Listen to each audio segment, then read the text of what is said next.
Hello everyone, हमारे YouTube channel पर आप सभी का स्वागत है। तो आज का जो हमारा टॉपिक है वो है प्रेजेंट इंडेफिनिट टेंस। पिछली वीडियो में हमने टेंस के पार्ट्स के बारे में पढ़ा था। तो जो हमारा प्रेजेंट इंडेफिनिट टेंस है वो प्रेजेंट टेंस का फर्स्ट पार्ट है।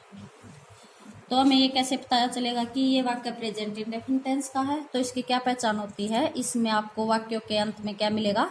ता है, ते है, ती है आदि मिलेगा। तो यहाँ पर हम इसकी पहचान लिखेंगे। तो क्या पहचान होती है इसकी? पहचान। तो इसमें आपको वाक्यों के अंत में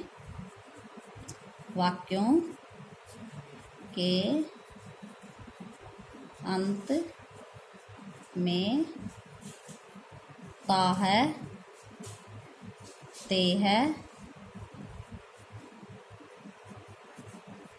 ती है आदि मिलेगा। तो ये तो हो गई हमारी पहचान। तो प्रेजेंट इंडेफिनिट टेंस की क्या पहचान होती है? इसमें आपको वाक्यों के अंत में ता है, ते है, ती है आदि मिलेगा। तो इसका स्ट्रक्चर जो हमारा क्या बनेगा? ये स्ट्रक्चर सब्जेक्ट प्लस, तो इसमें जो प्रेजेंट इंडेफिनिट टेंस है इसमें हेल्पिंग वर्ब डू डज होगी हमारी। तो इसमें डू डज हेल्पिंग वर्ब का यूज होगा। बट जो सिंपल सेंटेंस है हमारे उनमें डू डज का यूज नहीं होगा। तो डू डज का यूज कहाँ पे होगा? इंटेरोगेटिव सेंटेंस और नेगेटिव सेंटेंस में डू डज का यूज होगा। तो यहाँ पे हमारा स्ट्रक्चर है सब्जेक्ट प्लस, तो वर्ब की कौन सी फॉर्म लगेगी यहाँ पे? वर्ब की फर्स्ट फॉर्म प्लस इसमें हमारा एस का यूज होगा। तो वर्ब के साथ एस का यूज होगा प्लस ऑब्जेक्ट।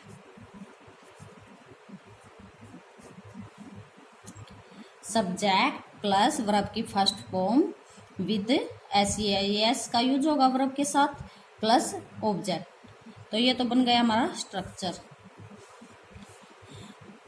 तो जो प्रेजेंट इंडेफिनिट टेंस है उसमें कितने सेंटेंस होते हैं? आपको टेंस के सभी पार्ट्स में 3 सेंटेंस मिलेंगे।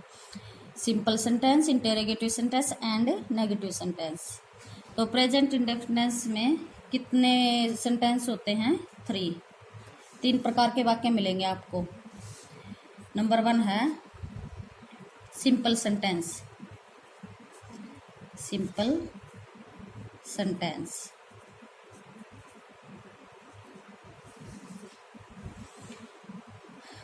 तो सिंपल सेंटेंस को हम क्या कहेंगे? साधारण वाक्य। साधारण वाक्य। तो नंबर 2 है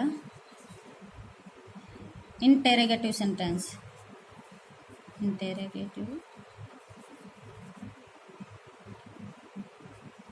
सेंटेंस। तो इंटेरोगेटिव सेंटेंस कौन से होते हैं? प्रश्नवाचक वाक्य। प्रश्नवाचक वाक्य। तो 3rd नंबर पर है हमारा नेगेटिव सेंटेंस। Negative sentence. तो नेगेटिव सेंटेंस कौन सा होता है? नकारात्मक वाक्य। तो कौन से होते हैं नेगेटिव सेंटेंस? नकारात्मक वाक्य, नहीं वाले वाक्य। नकारात्मक वाक्य। तो ये तो हो गए हमारे। इसमें आपको कितने प्रकार के वाक्य मिलेंगे? 3 प्रकार के। सिंपल सेंटेंस, साधारण वाक्य, इंटेरोगेटिव सेंटेंस, प्रश्नवाचक वाक्य। जो इंटेरोगेटिव सेंटेंस है आपको सेंटेंस के लास्ट में इसमें क्वेश्चन मार्क मिलेगा। तो नेगेटिव सेंटेंस है जो, तो ये कौन से वाक्य होते हैं? नहीं वाले वाक्य, नकारात्मक वाक्य। तो अब जो हमारा अब हम जानेंगे कि जो हमारा एस का यूज है वो कहाँ पे होगा? वो होगा हमारा थर्ड पर्सन में, थर्ड पर्सन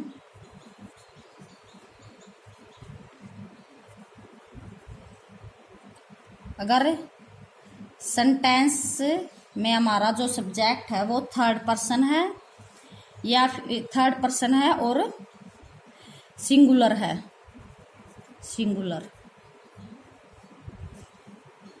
तो अगर हमारा जो सब्जेक्ट है वो थर्ड पर्सन है और सिंगुलर है तो वहाँ पर हमारा एस का यूज होगा।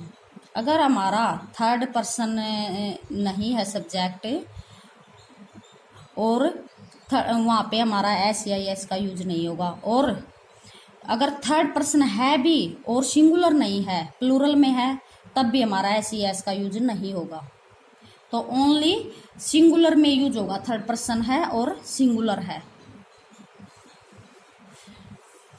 तो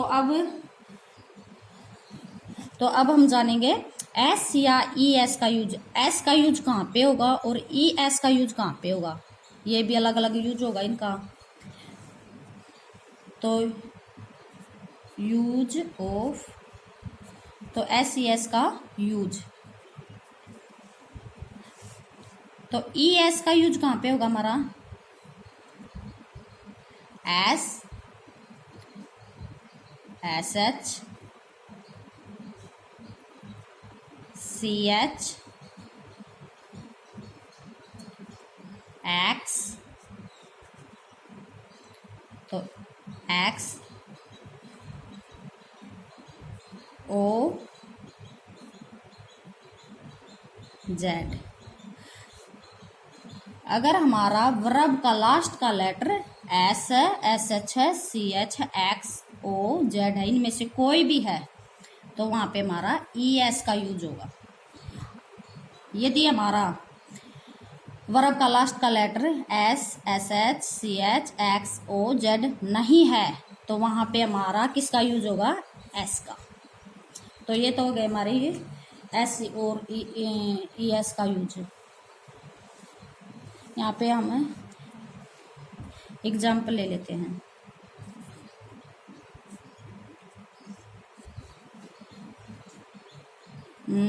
राम जाता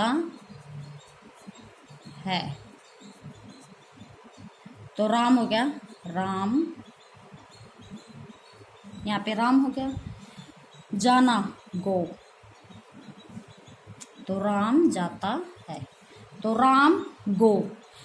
तो अब हमें देखना कि हमारा जो सब्जेक्ट है राम है तो वो कौन सा पर्सन है, राम हो गया हमारा थर्ड पर्सन। तो थर्ड पर्सन ये है सिंगुलर, क्योंकि ये प्लूरल तो है नहीं, तो सिंगुलर ही है। तो सिंगुलर, अगर हमारा सब्जेक्ट सिंगुलर है, थर्ड पर्सन है जो हमारा सिंगुलर है, तो वहाँ पे हम ई एस लगाएंगे। तो यहाँ पे हो गया हमारा ई एस का यूज, तो राम गोज। नेक्स्ट एग्जाम्पल लेते हैं हम। वह स्कूल जाता है, तो वह कौन सा पर्सन है हमारा, थर्ड पर्सन। वह ही हो गया हमारा थर्ड पर्सन। तो अब हमें देखना कि ही है जो वो सिंगुलर है या प्लूरल है। हमें ये तो पता चल गया कि थर्ड पर्सन है, बट ये अब हमें देखना है कि ये सिंगुलर है या प्लूरल। तो ये ही क्या है, सिंगुलर। तो सिंगुलर में किसका यूज होगा, एस या ई एस का। तो स्कूल जाता है, सब्जेक्ट हो गया हमारा ये। अब हमारी वर्ब की फर्स्ट फॉर्म, यहाँ पे वर्ब की फर्स्ट फॉर्म का यूज होगा। तो वर्ब क्या हमारी, जाना, जाना को हम क्या बोलेंगे, गो। तो गो होगी हमारी फर्स्ट फॉर्म, तो इसमें फर्स्ट फॉर्म का यूज होगा। तो ही गो, तो ही हमारा क्या था, थर्ड पर्सन था और सिंगुलर था, तो यहाँ पर हम ई एस का यूज करेंगे, क्योंकि इसके लास्ट में देखो ओ आया हुआ है, ओ, तो हमने पढ़ा था ना ई एस का यूज कहाँ पे होगा, ओ है ना यहाँ पे, तो ओ है तो ES का यूज होगा। बट इनमें से कोई भी नहीं है वर्ब का लास्ट का लेटर, तो वहाँ पे हमारा S का, ओनली S का यूज होगा। तो यहाँ पे तो हमारा वो है, तो ES का यूज होगा यहाँ पे। ये होगी वर्ब की फर्स्ट फॉर्म के साथ ES का यूज हो गया।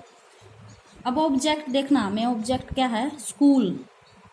School, he goes to school.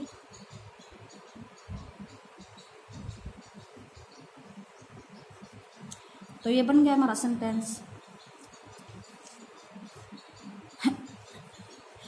तो ये हो गए हमारे प्रेजेंट इंडेफिनेट टेंस की जो पहचान है, स्ट्रक्चर है। तो ये पता चल गया हमें प्रेजेंट इंडेफिनेट टेंस के बारे में। जो हमारा टॉपिक था ये हमारा कंप्लीट हो गया। प्लीज़ वीडियो को लाइक, शेयर एंड कमेंट करें और सब्सक्राइब करें। थैंक्स।